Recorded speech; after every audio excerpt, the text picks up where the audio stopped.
तो कहानी की शुरुआत होती है फ्यूचर यानी आने वाले वक्त की टाइमलाइन को दिखाने से, जहां मौसम के हालात काफी खराब हो गए हैं क्योंकि सूरज की तरह का जलता हुआ एक और सितारा आसमान में आ गया है, जिससे जमीन पर रहने वाले लोगों को एक नहीं बल्कि दो सूरज की गर्मी का सामना करना पड़ रहा है। लोगों को बचाने के लिए अंडरग्राउंड एक काफी बड़ा शहर बनाया जाता है जिसका नाम सिटी ऑफ एम्बर होता है। यहाँ लोग रहना शुरू कर देते हैं और लोग यहाँ तकरीबन 200 सालों तक रह सकते थे क्योंकि इतने वक्त ही रिसोर्सेज यानी वसाइल जैसे कि खाना वगैरह मौजूद थे। 200 सालों के बाद ही एम्बर शहर के लोगों को जमीन पर जाने की इजाजत मिलेगी, पर वो भी एक खास रास्ते के जरिए, जिस रास्ते का कागज पर एक नक्शा बनाया जाता है और साथ कुछ जरूरी बातें और असूल लिखकर एक ब्रीफ केस में बंद कर दिया जाता है, क्योंकि जब लोगों ने यहाँ से जाना था 200 सालों के बाद तभी वो खोलना था। फिर ब्रीफ केस तैयार करके पहली मेयर के हवाले कर दिया जाता है और वक्त गुजरने के साथ साथ नई आने वाली मेयर को दिया जाता है। अब ऐसे ही काफी सालों तक चलता रहता है, पर एक दिन जब मौजूदा मेयर की मौत होती है तो ये ब्रीफ केस आगे किसी को भी नहीं दिया जाता, बल्कि इसे एक जगह पर रख दिया जाता है। एक किस्म का लोगों ने उसे बुला ही दिया था। अब यूं ही काफी साल गुजर जाती है और एक दिन ब्रीफकेस अपने आप ही खुल जाता है। अब हम एम्बर शहर की मौजूदा सूरत हाल को देखते हैं जो अब एक जनरेटर पर चल रहा है, पर मुसीबत ये जनरेटर भी जल्दी खराब होने वाला है। साथ ही खाने पीने का सामान भी काफी तेजी से खत्म होता जा रहा था। एम्बर शहर में हमें एक स्कूल दिखाया जाता है जहाँ जब सारे बच्चे अपनी पढ़ाई पूरी कर लेते हैं तो एक पार्टी रखी जाती है जिसमें हर एक बच्चे को एक पर्ची निकालनी होती है। पर्ची पर बहुत सारी जॉब्स के बारे में लिखा हुआ था और जो पर्ची जिस बच्चे के हिस्से में आएगी उसे वही जॉब करनी होगी सारी जिंदगी। इसमें हर तरह की छोटी से बड़ी जॉब शामिल की गई थी और सबसे ज्यादा जिस जॉब की पर्चियां डाली गई थी वो जनरेटर की मैकेनिक की थी। अब यहाँ हमें जॉन नाम का एक लड़का दिखाया जाता है जो अपने डैड की तरह जनरेटर का मैकेनिक बनना चाहता था, पर उसके हिस्से में जो पर्ची आई थी उस पर पोस्ट ऑफिस लिखा हुआ था, मतलब वो डाकिये की जॉब करेगा। यही हमें एक लड़की भी दिखाई जाती है जिसका नाम लीना होता है जो जॉन की काफी अच्छी दोस्त थी। उसके हिस्से में पाइप्स का काम करने की जॉब आती है, लेकिन उसका सपना हमेशा से डाकिया बनने का था, तो इसीलिए डॉन उसके साथ अपनी पर्ची बदल लेता है। डाकिया बनने की खुशी में भागी भागी लीना अपने घर जाती है। जी हाँ, उसकी दादी थी, वो भी लीना के साथ उसकी खुशी में खुश थी। वो यहाँ लीना को उसके डैड का मैसेज याद करवाती है। दरअसल मरने से पहले उसके डैड ने इस शहर और बाहरी दुनिया के बारे में काफी साफ साफ मैसेज छोड़ा था और साथ ही ब्रीफकेस के बारे में भी जिक्र किया था, पर लीना ने कभी भी इस पर ध्यान नहीं दिया क्योंकि उसका मानना था कि ये सब फजूल है। अगले दिन वो काम पर जाती है, काफी खुश थी और बड़े अच्छे से अपना काम कर रही थी, पर तभी अचानक शोर मचने लगता है। वो जब बाहर चेक करने आती है तो कुछ लोग एक आदमी को मार रहे थे क्योंकि उसका कहना था कि इस शहर का जो अंधेरे वाला हिस्सा है जो सबका जाना मना है, मैंने वहाँ एक काफी बड़ा कीड़ा जो क्रिएचर बन गया था उसे देखा, पर किसी को भी उसकी बातों का यकीन नहीं था। सब पागल समझकर उसे मार रहे थे। लेकिन यहाँ पर लीना को उस कीड़े उस क्रिएचर का सींग मिल जाता है जिसे उस आदमी ने फेंक दिया था, तो ये उसे अपने पास रख लेती है। डॉन भी काम पर जाता है, पर यहाँ उसका बॉस काफी गुस्से वाला था, उससे बहुत मुश्किल काम करवाता है। डॉन अपने बॉस को कहता है कि मैं पाइपलाइन को ठीक करना चाहता हूँ जो खराब है, पर उसका बॉस ये कहते हुए मना कर देता है कि रहने दो, तुम नहीं कर पाओगी क्योंकि तुमसे पहले भी बहुत सारे लोगों ने कोशिश की पर कुछ नहीं हुआ। वो फिर डॉन को एक मरे हुए वर्कर का हेलमेट देकर काम पर लगने का कहता है, पर क्योंकि पाइपलाइन की मसले को उसने ठीक करना था कैसे भी करके, तो वो चोरी चोरी अपने बॉस की जीप से पाइपलाइन का नक्शा चुरा लेता है। उसके जरिए इस पूरी जगह को चेक करते हुए वो काफी आगे चला गया था। वो फिर कमरा नंबर 351 के बाहर पहुंचता है जहां सबका जाना मना था और यहाँ आकर तो उसकी लगन और बढ़ जाती है। साथ ही वो काफी हैरान भी था क्योंकि इस तरह का कोई भी कमरा नक्शे में था ही नहीं, तो इसीलिए वो अपनी खोज जारी रखता है। ये पाइपलाइंस काफी बड़ी थी, कोई भी नहीं जानता था कि ये कहाँ तक जाती है। आगे बढ़ते हुए वो एक ऐसी जगह पर पहुँचता है जहाँ पर खाना रखा जाता है और वो ये देखकर काफी घबरा जाता है कि खाना काफी हद तक खत्म हो गया है। तभी इधर फोर्ट गार्ड जो यहाँ की रखवाली करता है वो डॉन को गले से आकर पकड़ लेता है क्योंकि यहाँ तक आना सबका मना था। वो उस पर गुस्सा कर ही रहा था कि तभी अचानक जनरेटर बंद हो जाता है और धीरे धीरे करके पूरे शहर की लाइट चली जाती है। हर तरफ अंधेरा छा गया था। अब जनरेटर को फिलहाल तो ठीक कर लिया जाता है, पर सब जानते थे कि वो ज्यादा टाइम तक चलने वाला नहीं है। इसी रात लीना अपनी दादी के घर जाती है और उनसे उस ब्रीफकेस के बारे में पूछती है। दरअसल जब भी ब्रीफकेस का सिलसिला चल रहा था तो लीना की दादा भी मेयर थे और उनकी ही मौत होने के साथ ये ब्रीफकेस आगे किसी मेयर को भी नहीं दिया गया। वो ब्रीफकेस को ढूंढती है जो उसे मिल तो जाता है, पर वो नहीं जानती थी कि आखिर इसके साथ करना क्या है। अगले दिन जब लीना मेयर के पास जाती है तो वो खाने के डिब्बे छुपा रहा था जिसे वो देख चुकी थी। मेयर यहाँ लगी कुछ तस्वीरें लीना को दिखाता है जिसमें उसकी दादा की तस्वीर भी थी और उन्होंने ये ब्रीफकेस पकड़ा हुआ था। अब उन लोगों के ऊपर हालात खराब होने लगते हैं क्योंकि अब उन्हें खाने पीने और दवाइयों की तंगी से गुजरना पड़ रहा था। अब लीना डॉन से मिलती है और उसे वो सींग देती है जो उसी बड़े कीड़े यानी क्रिएचर का था जिसे आदमी ने फेंक दिया था। डॉन सींग लेकर अपने डैड की मदद से पता लगवाता है कि ये असली है या नहीं। उसके डैड के पास काफी जानकारी थी इस बारे में, पर उन्हें भी समझ नहीं लगती कि आखिर किसी कीड़े का सींग इतना बड़ा कैसे हो सकता है। वो फिर डॉन की मदद करने से इनकार कर देते हैं क्योंकि वो नहीं चाहते थे कि वो इस शहर के बारे में ज्यादा खोज करे। उसके डैड शायद से भी कोई मदद ना मिलने पर लीना उसे वो ब्रीफ केस दिखाती है जिसमें से एक फटा हुआ कागज का टुकड़ा,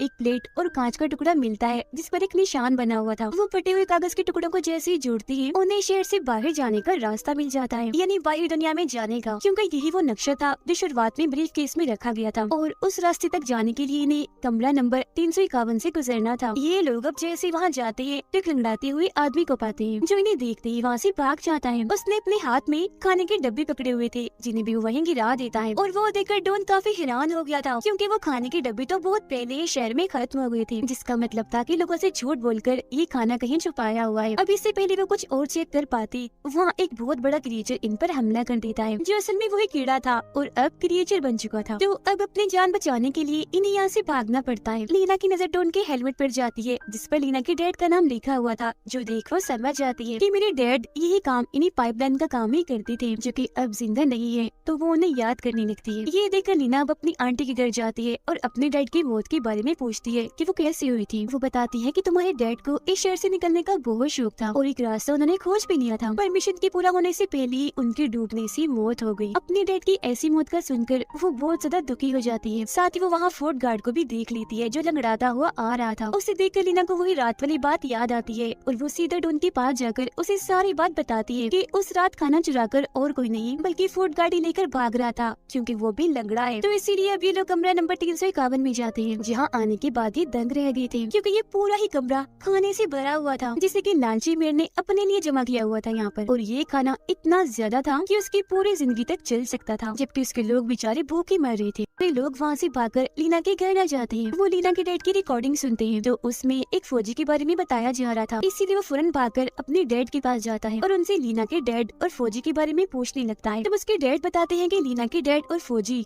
मिशन में एक साथ थे, पाइपलाइंस का ही काम करती थी, पर कभी भी अपने मिशन में कामयाब नहीं हुए, बल्कि लीना के डैड के साथ साथ उनके बहुत सारे साथियों की भी मौत हो गई, उस फौजी की भी। इसीलिए मैंने कभी तुम्हें इस मिशन के बारे में नहीं बताया, बल्कि हमेशा मैकेनिक और पाइपलाइन के काम से दूर रखने की कोशिश की। अब डॉन अपने डैड की परेशानी समझ तो जाता है, पर उसे कैसे भी करके अब इस मिशन को पूरा करना था, यानी कि यहाँ से खुद भी निकल कर और बाकी लोगों को भी निकाल कर। उधर लीना मेयर को बेनकाब करने की कोशिश करती है, यानी कि वो कितना बड़ा लालची है सबके सामने लाना चाहती थी, लेकिन बेचारी पकड़ी जाती है। उसे खुद मेयर नहीं पकड़ा था, लेकिन तभी यहाँ की लाइट्स बंद होना शुरू हो जाती है, जिस चीज का फायदा उठाकर लीना मेयर का बैग चुराकर भाग जाती है, जिस वजह से लीना और डॉन दोनों को क्रिमिनल इन्हीं अपराधियों की लिस्ट में टॉप पर डाल दिया जाता है। वो लोग अब मेयर के बैज और ब्रीफकेस से मिले कांच के टुकड़े को एक साथ जोड़ते हैं, जिससे वो मुकम्मल हो गया था और उस पर वो निशान बन गया था जो जनरेटर रूम के दरवाजे पर भी बना हुआ था। उन्हें लगता है कि शायद ये उस कमरे की चाबी है। वो कमरा नहीं खुलता। फिर जब नक्शे पर लिखी गई जरूरी बातों को लेना पड़ती है तो उसे पता चलता है कि उन्हें एक अलमारी को हटाना है, और अब जैसे वो अलमारी हटाती है अंदर एक खुफिया जगह पर बहुत सारी अलमारियाँ पड़ी हुई थी। वो फिर दूसरे सोल को पढ़ती है तो उसके मुताबिक व्हील को घुमाने लगती है, जिससे सारी अलमारियाँ एक तरफ और जनरेटर रूम एक तरफ हो जाता है। एक खुफिया दरवाजा जैसे खुलता है ये एक और अंडरग्राउंड शहर में आप पहुँचते हैं। यहाँ एक लंबी सी नदी मशीनरी के एक बहुत ही बड़े टुकड़े के साथ जुड़ी हुई थी। दरअसल ये सारी अलमारियाँ यहाँ इसलिए नहीं थी कि इनमें सामान रखा जाएगा, बल्कि इसमें बैठकर लोग यहाँ से जाएंगे। तीसरे सोल के मुताबिक इन्हें कंट्रोल रूम में जाना था, और अब यहाँ ये उस बैच और कांच के टुकड़े को एक चाबी की तरह जैसे इस्तेमाल करती है जो कंट्रोल रूम का दरवाजा खुल जाता है। अंदर आकर ये बहुत सारे बटन्स को देखते हैं जो यहाँ की सारी मशीनरी को कंट्रोल करते थे। बताई गई जरूरी बातों के मुताबिक वो जैसे व्हील को घुमाते हैं, बटन दबाते हैं तो मशीनरी अपने आप ही घूमने लगती है। लेकिन मुसीबत इनके लिए तब बढ़ती है जब पानी का प्रेशर बढ़ता है और शहर की लाइट्स अब तेज तेज काम करने लगती है। अचानक प्रेशर इतना बढ़ जाता है कि पाइप लाइन्स टूट जाती है, जिससे अब सैलाब आने का खतरा था। मेयर जब सारे लोगों के साथ खड़ा हुआ था तो वहाँ भी सब हिलने लगता है, चिंगारियाँ आकर गिरने लगती हैं, जिससे मेयर समझ जाता है कि मेरा राज सबके सामने आने वाला है और ये शहर भी सैलाब की वजह से तबाह होने वाला है। इसीलिए वो एक ऐसे कमरे में चला जाता है जहाँ पानी नहीं आ सकता था, लेकिन एक बहुत ही बड़ा क्रिएचर वहाँ आकर मेयर पर हमला कर देता है और उसे फौरन निगल जाता है। पानी का प्रेशर बढ़ता ही जा रहा था तो सारे सिस्टम को ठीक करने के लिए डॉन का बॉस वहाँ आता है और वो डॉन से कहते हैं कि पानी के प्रेशर को रोकने, मशीनरी को ठीक करने के लिए हैंडल को पकड़े रखना है, जो काम जाहिर है खतरनाक है पर लोगों की जान ऐसे बचाई जा सकती है, तो तुम यहाँ से भाग जाओ, ये काम मैं कर लूंगा। अब हालांकि डॉन ऐसा करना तो नहीं चाहता था पर उसे जाना ही पड़ता है और उसका बॉस अपनी जान पर खेलकर हैंडल को पकड़े ही रखता है। अब यहाँ लीना, उसकी छोटी बहन और डॉन एक किश्ती में बैठ जाते हैं। पानी के प्रेशर की वजह से उनकी किश्ती वहाँ से निकल जाती है। वो लोग काफी आगे आकर एक ऐसी सुरंग में आ जाते हैं जहाँ बहुत ही अंधेरा था। इन लोगों को ठीक नहीं लग रहा था तो अपनी जान बचाने के लिए दुआएं करने लगती है। अब ये लोग एक काफी बड़े झरने से नीचे आ रही थी काफी तेजी से। उन्हें डर लग रहा था तो अपनी वो आंखें बंद कर लेते हैं। वो लोग जब अपनी आंखें खोलते हैं तो खुद को तालाब में पाते हैं। थोड़ी आगे जाने पर उन्हें रोशनी दिखने लगती है। रोशनी का पीछे करते करते वो आखिरकार जमीन पर आ ही जाती है, यानी बाहरी दुनिया में। पर वो यहाँ आकर खुश नहीं थी क्योंकि यहाँ भी इतना ही अंधेरा था जितना कि अंदर था। फिर जैसे सुबह होती है और सूरज निकलता है तो इनकी आंखों में एक अलग ही चमक थी। वो बहुत खुश थे क्योंकि अब वो जमीन पर आराम से जिंदगी गुजार सकती थी। अब जिंदगी यहाँ मुमकिन थी। जलता हुआ सितारा यहाँ से जा चुका था। वो उड़ते हुए परिंदों को जब देखते हैं तो उनका पीछे करते करते एक काफी बड़े गड्ढे के पास आ पहुँचते हैं, जिससे काफी नीचे एम्बर शेर को वो देख पा रहे थे। लेकिन फासला इतना ज्यादा था कि इनकी आवाज वहाँ नहीं जाती। तभी इन्हें एक आइडिया आता है। लीना उस रास्ते का नक्शा एक पत्थर पर बांधकर नीचे फेंक देती है, जिसे ढूंढ के डैड उठा लेती है और इस तरह से सारे लोग वहाँ से बाहर दुनिया में आकर बैठ जाते हैं। इसी के साथ ही कहानी इधर ही खत्म हो जाती है।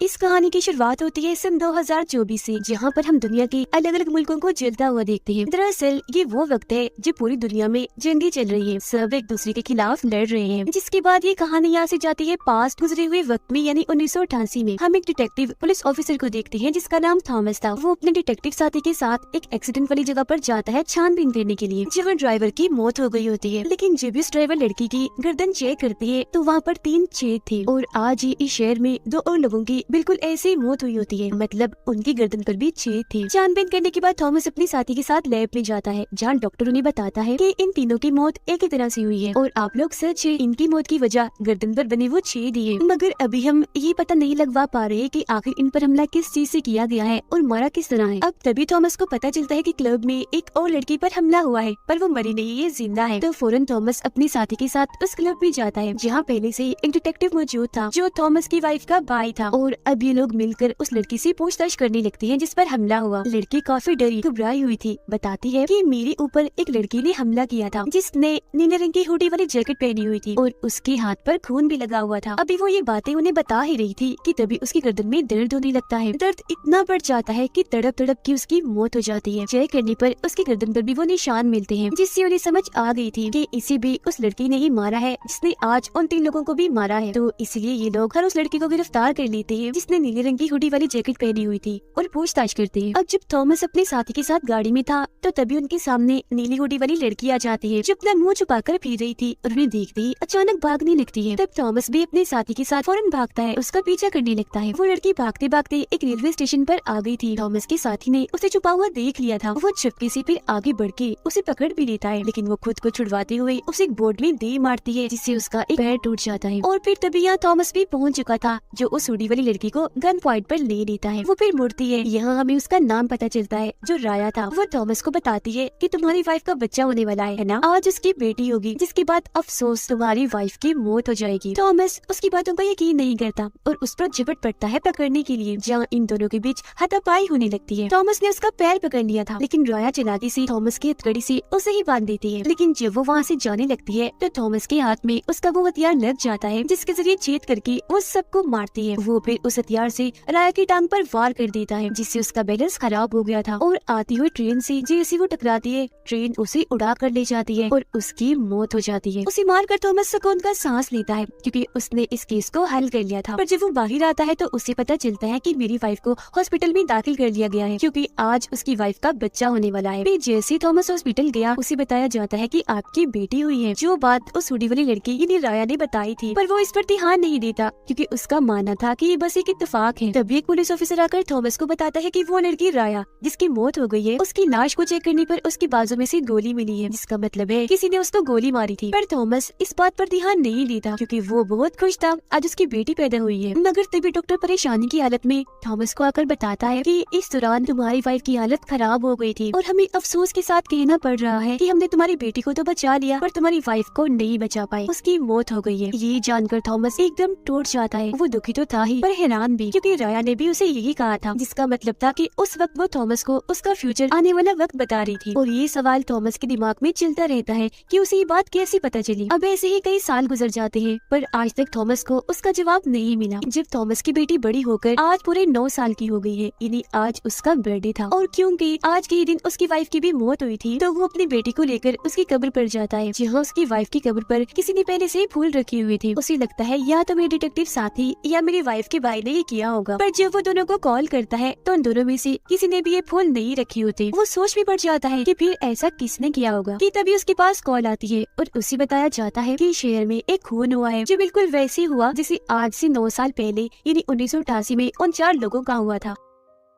हादसे वाली जगह पर थॉमस जाकर वहाँ के कैमरा की रिकॉर्डिंग चेक करता है जिसमें वो नीले रंग की हुडी वाली एक लड़की को देखता है जो हूबहू राया जैसी दिख रही थी। थॉमस सोच भी पड़ जाता है कि 9 साल पहले तो उसकी मौत हो गई है, जिस पर सारे उसे समझाते हैं कि हो सकता है इस खूनी लड़की ने जानबूझ के नीली हुडी पहनी हो ताकि वो हमें गुमराह कर सके। पर थॉमस को शक होता है, इसीलिए वो 9 साल पहले वाली राया की फाइल को खोलता है जिसमें उसके सामान के साथ उसे एक चाबी मिल जाती है जिसकी जाँच करने के लिए वो अपने ऑफिसर साथी को देता है। तभी थॉमस को पता चलता है कि एयरपोर्ट पर एक और लड़की का कत्ल हो गया है और जब भी अपने साथी के साथ वहाँ पहुँचता है तो उस लड़की की गर्दन पर भी वैसी ही छेद थी, जिससे थॉमस को समझ लग जाती है कि ये खूनी जो भी है सबको ऐसे एक ही तरीके से मार रहा है जो तरीका 9 साल पहले हुए कत्लों जैसा है। साथ ही उसे यहाँ पता चलता है कि जिस लड़की का खून हुआ है उसके पास एक राइटर की किताब थी और जिसका भी खून हुआ है सबके पास ये किताब मौजूद थी। इस वजह से उसके दिमाग में काफी सारे सवाल उठते हैं पर जवाब नहीं ढूंढ पा रहा था वो। अब जो चाबी थॉमस ने जाँच करने के लिए दी थी पता चलता है कि वो एक जहाज की है जिस जहाज को 1 साल पहले ही बनाया गया है, जो जानकर थॉमस और परेशान हो जाता है कि अगर ये जहाज 1 साल पहले ही बनाया गया है तो 9 साल पहले राया के पास ये चाबी कैसे आई। फिर अब थॉमस से मिलने एक साइंटिस्ट आते हैं जो डॉक्टर भी थे। वो नहीं बताते हैं कि हर 9 साल के बाद जब भी रेड मून होता है यानी चांद ग्रहण लगता है तो उस दौरान एक पल ऐसा भी आता है जब हम पास्ट में टाइम ट्रेवल कर सकते हैं, वक्त में सफर करके गुजरे हुए वक्त में जा सकते हैं। उसके लिए मैंने एक मशीन भी बनाई है। अब थॉमस और उसके साथी को डॉक्टर की बातें बेकार लगती है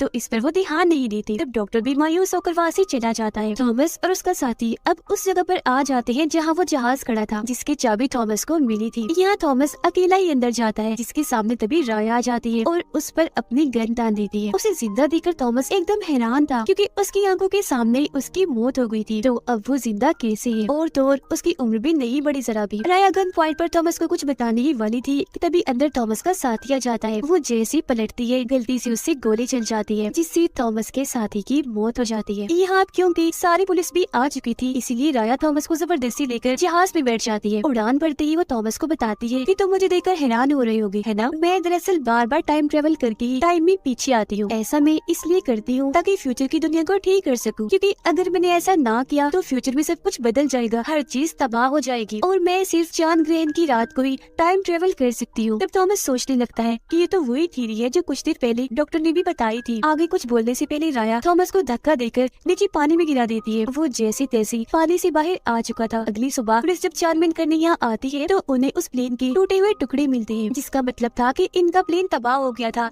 पर राया का कोई अता पता नहीं था। थॉमस सबको बता ही देता है कि उस लड़की राया ने मुझसे बात की, टाइम ट्रेवल करके वो टाइम ही पीछे पास्ट में आती है। लेकिन जाहिर है किसी को भी उसकी बात का यकीन नहीं होता। इसके बाद हमें 2006 का वक्त दिखाया जाता है, यानी 9 साल और गुजर गए हैं, जहाँ थॉमस की जिंदगी पूरी तरह बदल गई है। यहाँ तक कि उसने पुलिस की नौकरी भी छोड़ दी है और हमेशा वो चांद ग्रहण के बारे में ही पढ़ता रहता है। उसे काफी अरसे से वो साइंटिस्ट डॉक्टर भी नहीं मिली। उसकी बेटी बड़ी हो गई है जो अपने मोम के भाई के साथ रहती है। अब थॉमस को पता चलता है कि 1988 में एक और कत्ल भी हुआ था, पर उसकी कोई रिपोर्ट इनके पास नहीं आई थी। इसीलिए वो उसकी कब्र पर जाता है जो एक राइटर था। कब्र खोदकर जैसे उसकी स्केलेटन यानी कंकाल को चेक करता है तो उसकी गर्दन पर भी छेद थे, यानी ये भी राया के हाथों ही मारा गया था। इसीलिए अगले दिन वो राइटर के घर जाकर उसकी वाइफ से मिलता है। वो थॉमस को बताते हैं कि मरने से पहले मेरे हस्बैंड एक ग्रुप चलाया करती थी जिन्होंने एक किताब भी लिखी। अब कुछ पेपर से थॉमस को पता चलता है कि इस राइटर का ताल्लुक हर उस इंसान से है जिनकी मौत 1988 और 1997 में हुई। साथ ही इस राइटर की एक दोस्त अभी भी जिंदा है जो उस ग्रुप को आज भी चलाती है। ये जानने के बाद थॉमस फौरन उससे मिलने के लिए निकल जाता है क्योंकि वो जान गया था कि अगली मरने की बारी राइटर की इस दोस्त की है, यानी राया अब उसे मारेगी क्योंकि आज भी चांद ग्रहण की रात है। अब उसके घर ये पहुंच तो गया था पर काफी देर हो गई थी क्योंकि राइटर की वो दोस्त मारी गई थी। और फिर तभी थॉमस को राया दिख जाती है जो वहाँ से भाग रही थी। वो जल्दी से उस पर गोलियां चलाने लगता है। एक गोली आकर उसके हाथ पर लगती है पर फिर भी वो वहाँ से भाग जाती है। थॉमस उसका पीछे करता है, देखता है कि वो समंदर किनारे बने एक बड़ी सी पाइप में चली गई है। उसके पीछे जब वो भी जाता है तो पाइप की उस पर उसे टाइम मशीन दिखती है जिसके अंदर राया बैठ चुकी थी। पानी मशीन में भरता जा रहा था और फिर एक तेज रोशनी के साथ ही मशीन वहाँ से गायब हो जाती है। दरअसल वो टाइम टाइम ट्रेवल करके 1988 में आ जाएगी, जहाँ थॉमस की वजह से उसकी मौत हुई। उसका सबूत ये है कि उसकी लाश में से वो गोली मिली थी जो अब 2006 में थॉमस ने उसे मारी है, जिस गोली के बारे में पुलिस ऑफिसर ने आकर थॉमस को बताया भी था जब उसकी बेटी पैदा हुई थी। और अब यहाँ थॉमस को सारी बात समझ आ गई थी। तभी इधर पुलिस भी आ जाती है। हालांकि थॉमस उन्हें बहुत समझाता है, पर एक तो कोई उसकी बात यकीन नहीं करता, साथ ही उसे गिरफ्तार भी कर लिया जाता है, क्योंकि पुलिस को लग रहा था कि राइटर के दोस्त को इसने ही मारा है। जिसके बाद हमें 2015 का वक्त दिखाया जाता है, यानी 9 साल और गुजर गई है और थॉमस आज भी इस अजीब केस को हल करने में लगा हुआ है। वो हमेशा उस पाइप के बाहर रहता है जहाँ से राया अंदर टाइम मशीन में गई थी, और आज भी चांद ग्रहण की रात थी। थॉमस को यकीन था कि राया जरूर आएगी। हालांकि आज उसकी बेटी का बच्चा भी होने वाला था, लेकिन वो वहाँ नहीं गया क्योंकि वो राया को पकड़ना चाहता था। उसके ज़हन में सालों से जो सवाल है वो उनका जवाब चाहता है, और फिर आखिरकार वो टाइम मशीन वहाँ आकर गिरती है, जिसके बाद राया उस पाइप के जरिए बाहर निकल कर आती है। तब थॉमस उस पर गन तान देता है और पूछता है कि बताओ तुम कौन हो, आज तुम्हें बताना ही होगा। तब वो बताती है कि मैं राया आपकी नवासी हूँ, मैं बार बार टाइम ट्रेवल कर रही हूँ क्योंकि आपने ही मुझे ऐसा करने के लिए कहा था। साल 2024 से मैंने अपना सफर शुरू किया था, जहाँ दुनिया जल रही है, तबाह हो रही है, क्योंकि पूरी दुनिया में जंग भी छिड़ी हुई है। और ऐसा उस राइटर की किताब से हुआ है जो उसने 1988 में लिखी थी, क्योंकि किताब को पढ़ने से लोगों के दिमाग पर उसका काफी गहरा असर हुआ। अपने मुल्क से प्यार की वजह से लोग बाकी दुनिया से लड़ने लगे और पूरी दुनिया जंग का मैदान बन गई। ऐसे में दुनिया को बचाने के लिए उस साइंटिस्ट डॉक्टर ने टाइम मशीन बनाई, जिसके जरिए हर 9 साल पीछे सिर्फ चांद ग्रहण की रात को ट्रेवल किया जा सकता है। और मैं टाइम में पीछे ट्रेवल करके हर उस इंसान को मार रही हूँ जिनकी वजह से जंगी हुई, ताकि फ्यूचर में होने वाली तबाही को रोक सकूं। थॉमस देखता है कि राया के हाथ पर अभी गोली का निशान नहीं है, जिसका मतलब है कि यहाँ 2015 में अपना मिशन पूरा करने के बाद टाइम में पीछे आकर वो 2006 में आएगी, जब थॉमस ने उसके हाथ पर गोली मारी थी, फिर 1997 में और फिर 1988 में, जहाँ थॉमस की वजह से उसकी मौत हो जाएगी। राया उसे अपना ब्रेसलेट भी दिखाती है जो थॉमस ने अपनी वाइफ को दिया था। थॉमस ये सब जानने के बाद काफी दुखी हो जाता है कि मैं अपनी नवासी का कातिल हूँ, क्योंकि उसकी वजह से ही राया की मौत होगी। इसीलिए वो राया को कहता है कि जब तुम 1988 में जाओ तो कैसे भी करके मुझे रोक लेना कि मैं तुम्हें ना मारूं और फिर वापस फ्यूचर में आ जाना। तब राया समझाती है कि ऐसा नहीं हो सकता, क्योंकि मेरा ये सफर वन साइडेड है। मैं टाइम ट्रेवल करके सिर्फ एक ही बार टाइम में पीछे जा सकती हूँ, वापस अपने वक्त में नहीं आ सकती। और अब मैं हर 9 साल पीछे पीछे जाकर 1988 में राइटर को भी मार दूंगी, ताकि वो किताब ना लिखे जिसकी वजह से जंग हुई। थॉमस ये सारी सच्चाई जानने के बाद काफी दुखी हो जाता है। तब राया उसे कहती है कि आप हॉस्पिटल जाएं, क्योंकि आज मैं पैदा होंगी। इतना कहते ही खुद वो यहाँ से निकल जाती है। थॉमस हॉस्पिटल आता है तो उसकी नवासी यानी राया पैदा होती है, जिससे वो बहुत प्यार करता है। और राया 9 साल पीछे जाकर हर उस इंसान को मार देती है जो जंग होने की वजह बने, और आखिर में राइटर के पास भी पहुँच गई थी जो किताब लिख रहा था। किताब ही क्योंकि जंग की वजह बनेगी तो पूरी होने से पहले ही वो राइटर को भी मार देती है। जिसके बाद हमें फ्यूचर यानी 2024 का वक्त दिखाया जाता है, जहाँ पर सारी तबाही वापस मुड़ना शुरू हो जाती है। सब कुछ ठीक हो गया था, मतलब यह जंग कभी हुई ही नहीं। राया पूरी दुनिया को बचाने के लिए अपने इस मिशन के दौरान मारी गई, लेकिन उसने अपना काम पूरा कर दिया। और इसी के साथ ये कहानी इधर ही खत्म हो जाती है।